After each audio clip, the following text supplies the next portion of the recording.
Mm-hmm. Mm-hmm. Mm-hmm. Mm-hmm. Mm-hmm. Mm-hmm. Mm-hmm. Mm-hmm. Mm-hmm. Yeah, yeah. Jalen Brown. Jalen Brown. Yeah, yeah. Mm-hmm. Mm-hmm. Jason Tatum. Mm-hmm. Last game 7. Mm-hmm. Mm-hmm. Hmm. Okay. After game 6. Yeah. Understandable. Understandable. Um.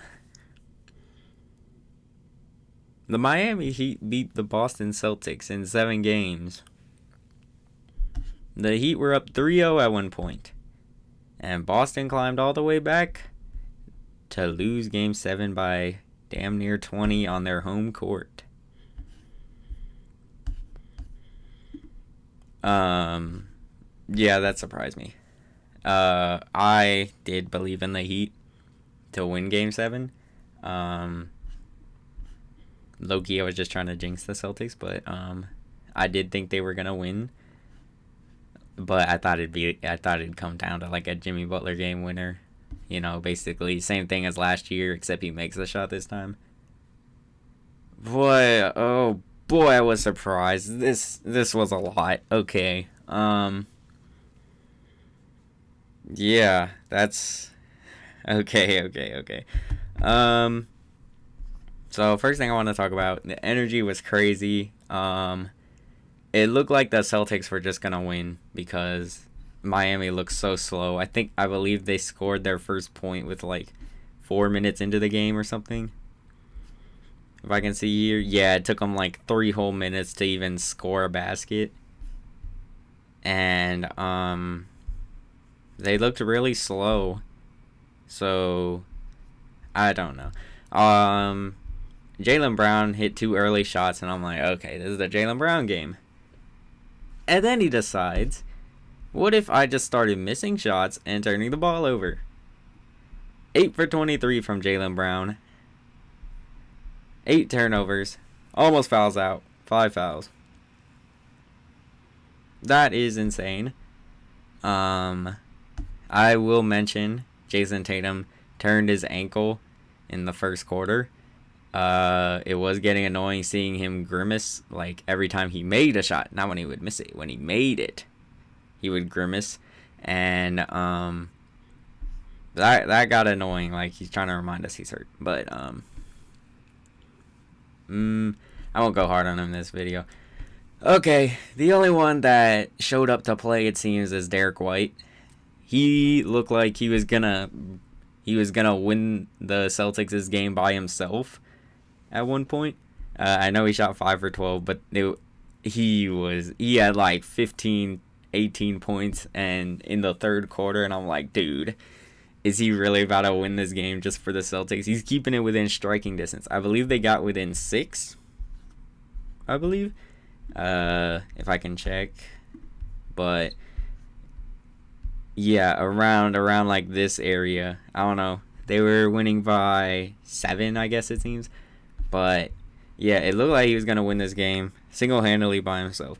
But you know what Miami did? Very early in the first quarter, they stopped doing man and they switched to zone, which the stats show that the Celtics shoot way worse than when they're in man. These last 3 games, I believe, the Celtics were shooting above 50% from the field when the Miami Heat went man, and lower 40s when they went zone.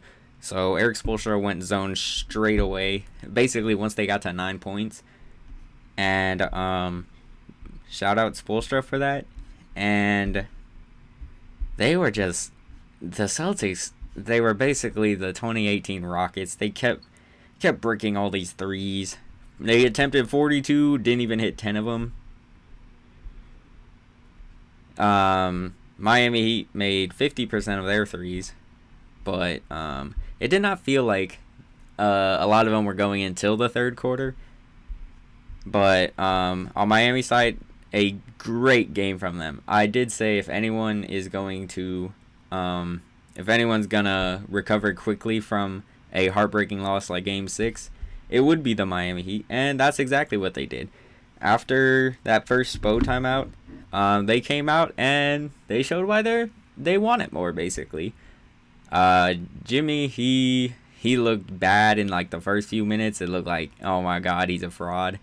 And he kept doing these pump fakes, and suddenly it clicked in his head, they're not falling for pump fakes anymore. So what if he just went straight up? One play, he didn't go for a pump fake. He changed it into a hezzy, and it seemed like right there Jimmy realized the pump fakes don't work, so he should not be using them.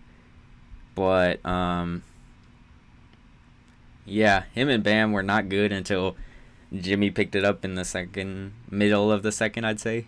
And Bam just never picked it up. It was so weird. He was getting beat up on defense though, but yeah. Duncan Robinson, great showing from him. I was afraid he would get in his own head after those 2 potential ceiling threes he could have hit. Kyle Lowry being a troll as always. Gabe Vincent, he's on a hurt ankle. He gets 2, almost 3 days rest, I think. So yeah, played as good as you could want from him. Caleb Martin, though, I think that's the story of this game. Caleb Martin, he balled out. You know how last year in Game 7 where randomly Grant Williams just shot the lights out? That was basically Caleb Martin this game. And, well, I should specify, Game 7 against the Bucks for the Celtics.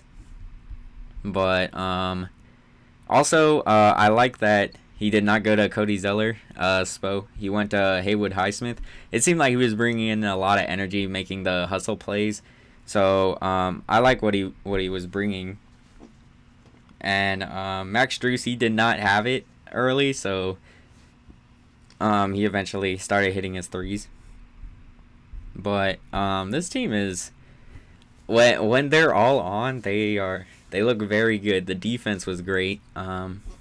I know people will point to the Celtics just missing a lot of threes, but they were closing out really well on a lot of these. There was one play in particular where it was a scramble play, but they still got to every single shooter, and Marcus Smart missed a corner 3, I believe. But yeah, there's a lot of questions the Celtics have to answer this game, after this game, and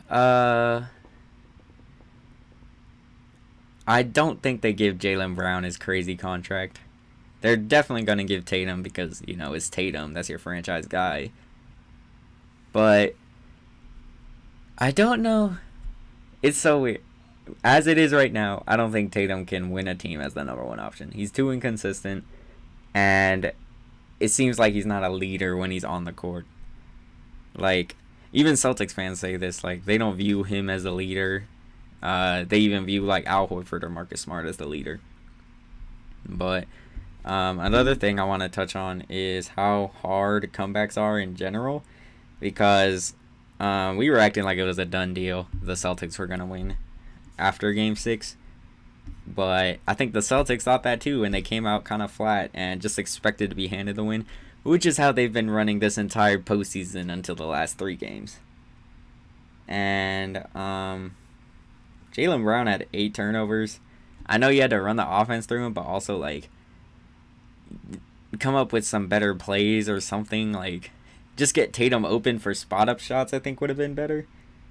And comebacks are hard. This makes me appreciate the 2016 finals more, because you still had to finish the job. And the 2020 bubble for the Nuggets, yeah, they're hard. You still have to go out there and finish. You can't expect the other team to lay over and die.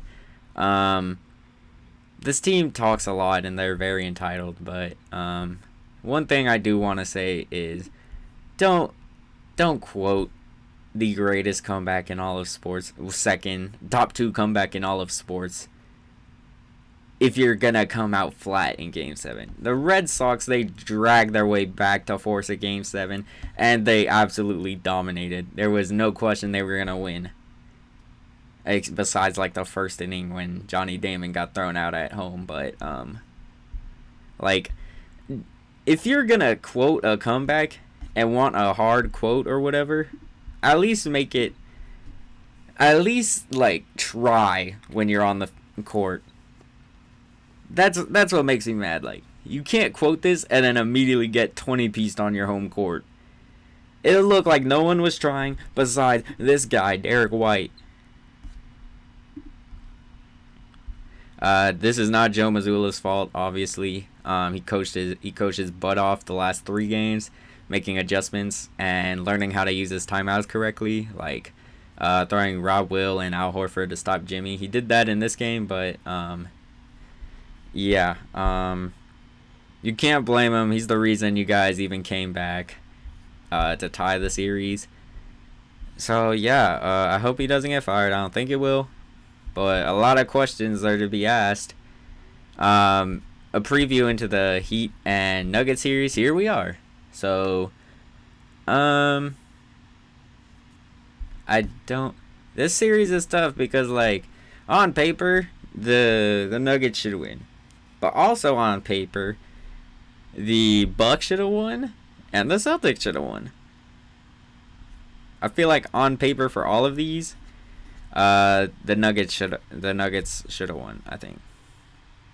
But I don't know. I'm gonna have to wait a bit on my prediction. I need to think about this. It's a hard decision, I think. But yeah. So yeah, if you're a Celtics fan, let me know how you feel in the comments. Leave a like and subscribe. I'll put out more videos until the finals. And yeah, that's it. So Heat move on, Celtics lose. Yeah, that's it.